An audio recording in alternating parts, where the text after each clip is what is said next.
Hi, I'm Steve Russell.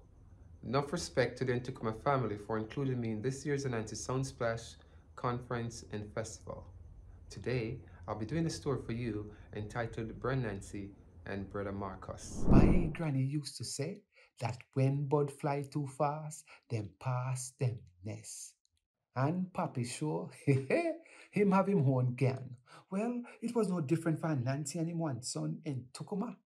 You see, a long time ago, and Tukuma had given a speech at a men's summit, and every dog licked them tongue and wagged them tail about how great of a performance it was.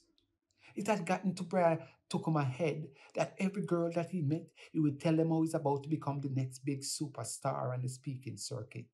Yes, and Tukuma was supposed to bust well like a big baby kite, but every time him call a promoter, they would tell him that they need a speaker like Marcus.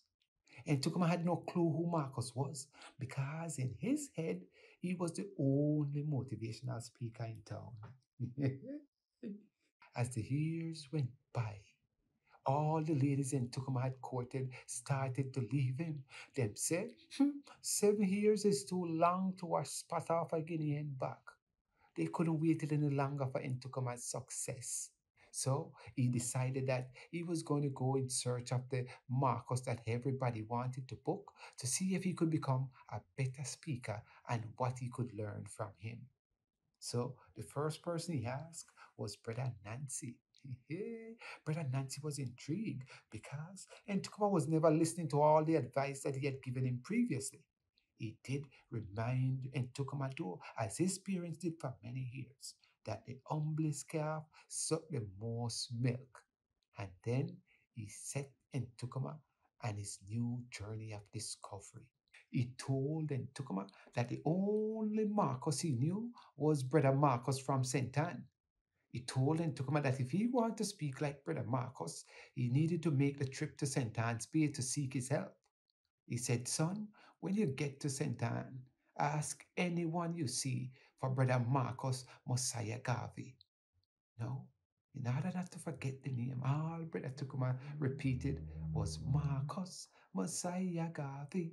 Marcus Messiah Garvey. Yes, Marcus, all the way to St. Anne's Bay. When Brother Tukuma got to St. Anne's Bay, he saw a lady who told him that Brother Marcus was giving a speech at the library. Now, and Tukuma hurried to the library, but when he got there, Brother Marcus had just left. He saw the excitement of the crowd that had gathered and heard how inspired they were of Brother Marcus's speech. And Tukuma inquired about Brother Marcus's next stop and was told that Brother Marcus would be giving a speech in Kingston. So he gathered his stuff and set out on the long trek to find Brother Marcus in Kingston. On his way to Kingston, he heard the sounds of the Nyabingi drums and the chants of Marcus Messiah Garvey coming from the hills. He must be there, he said to himself as he made his way up the hill to where the sound was coming from. When he got there, he saw Brother Mota and Brother Peter chanting, Marcus Messiah Garvey, Marcus Messiah Garvey. They say, Marcus Messiah Garvey, man of nobility. To his disappointment, Brother Marcus had left. They told him that Brother Marcus was on his way to Liberty Yard. So he continued on his trek. And when he got to Liberty Yard, Brother Marcus was still speaking.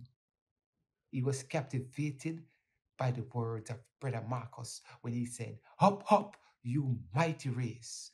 You can accomplish what you will. Brother Tukuma was elated that he had the opportunity to meet Brother Marcus. He was eager to share what he had learned, and so he went home and told Brother Nancy all that he had seen and all that he had learned at Liberty Hall about Brother Marcus, about how he had influenced people from the Rastafarian community to politicians, from musicians to world leaders, and even more so about the hundreds of speeches that he had given and the millions of people that had followed him. Brother Nancy was very satisfied that Brother Tukuma had learned a lesson that we are indebted to our ancestors. And so he reminded him of the advice that he has always given him, that a people without knowledge of its history, origin, or culture is like a tree without its roots.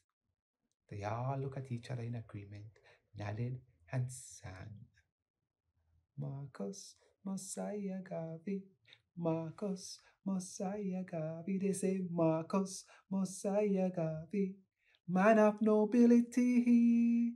So up, up, you mighty race. You can accomplish what you will. Listen, say Marcus, Messiah. Yes, sir. I know me make it, but I saw me get it, saw me sell it. Jack Madura. Me no choose none. Messiah Garvey, Marcus, Messiah Garvey, Marcus, Messiah Garvey, man of nobility, man of nobility. He said, up, up, we mighty race, one God, one aim, one destiny. Africa, for Africa.